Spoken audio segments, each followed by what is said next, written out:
కేసీఆర్ గారు ఏం చేశారు బీసీలకు, ఈ కాంగ్రెస్ ప్రభుత్వం ఏం చేసిందో చాలా అంశాలు చెప్పడానికి ఉన్నాయి. బీసీ గురుకుల పాఠశాలల నుంచి ఇంజనీరింగ్ కాలేజీలు, డిగ్రీ కాలేజీల వరకు బీసీ ఓవర్సీస్ స్కాలర్షిప్ కానివ్వండి, రైతు బంధు, రైతు బీమా కార్యక్రమాలు కానివ్వండి, కురవృత్తులను పెంపొందించడానికి చేసినటువంటి బ్రహ్మాండమైనటువంటి కార్యక్రమాలు కానివ్వండి, అట్లా అనేకమైనటువంటి కొన్ని లక్షల కోట్ల రూపాయల బడ్జెట్ బీసీల కోసం బీఆర్ఎస్ ప్రభుత్వం చేసింది. కానీ ఈ ప్రభుత్వం వచ్చిన తర్వాత 20 మాసాల నుంచి తిట్టడానికి టైం తప్ప ప్రజల కోసం టైం లేదు, సమాజం కోసం టైం లేదు, రైతాంగం కోసం టైం లేదు, నిరుద్యోగులైనటువంటి యువకుల కోసం టైం లేదు. కాబట్టి ఇవన్నీ ఎండగట్టడానికి, ప్రజల్ని చైతన్యవంతుడం చేయడానికి మా 13 నియోజకవర్గాలకు సంబంధించినటువంటి మా గౌరవ శాసనసభ్యులు, మాజీ శాసనసభ్యులు, మాజీ శాసన మండలి చైర్మన్లు, జిల్లా పరిషత్ చైర్మన్లు, మా నాయకత్వం, మా కార్యకర్తలు, నాయకులు పెద్ద ఎత్తున మరి 14వ తారీఖున కరీంనగర్లో ఈ కథన పేరుకి రాబోతున్నారని చెప్పి నేను ఈ సందర్భంగా తెలియజేస్తా ఉన్నాను. ఈరోజు బీసీ సమాజం అంతా అవేరే ఉంది. సమాజంలో 185% ఎస్సీలు కానీ, ఎస్టీలు కానీ, మైనారిటీలు కానీ, సింహభాగంలో ఉన్నటువంటి బీసీలే తెలంగాణ రాష్ట్రంలో ఉన్నటువంటి విషయాన్ని నేను ఈ సందర్భంగా తెలియజేస్తా ఉన్నాను.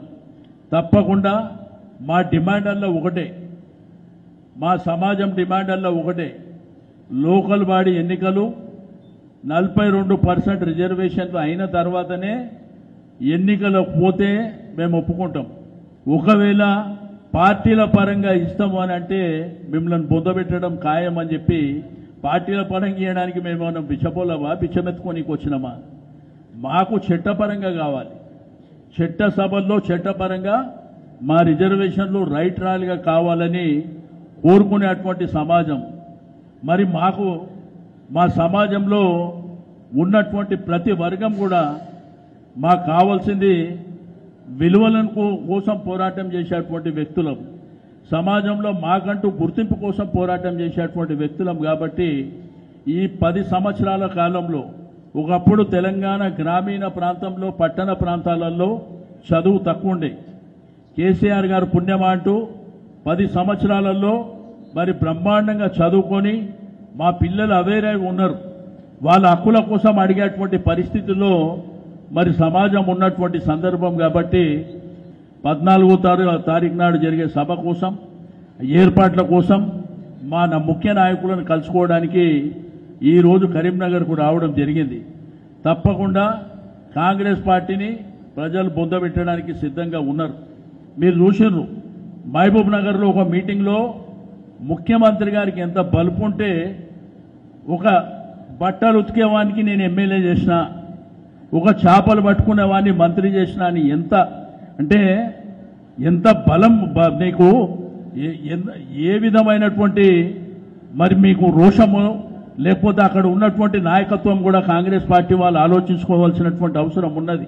ఎందుకంటే ఒక బాధ్యత గల వ్యక్తుల గురించి అట్లా మాట్లాడతాడా? ఎంత కించపరిచే మాటలు. అంటే చాకలి వాడిని, బట్టలు ఉతుక్కునేవాడిని నేను ఎమ్మెల్యే చేసిన అని మాట్లాడు.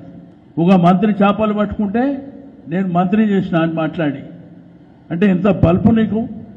కాబట్టి ఇవన్నీ మీరు గుర్తుపెట్టుకోవాల్సినటువంటి అవసరం ఉంది. సమాజం మేల్కోవడానికి సిద్ధంగా ఉంది. తప్పకుండా ఇది కరీంనగర్తోనే కాకుండా అన్ని జిల్లాలో కూడా ఈ యొక్క బీసీ కథన పేరుని విస్తరించి తప్పకుండా ప్రజల్ని చైతన్యవంతం చేసి ఈ ప్రభుత్వాన్ని గద్దె దించే వరకు నిరంతరంగా మేము పోరాటం చేస్తామని చెప్పి నేను ఈ సందర్భంగా తెలియజేస్తా ఉన్నాను.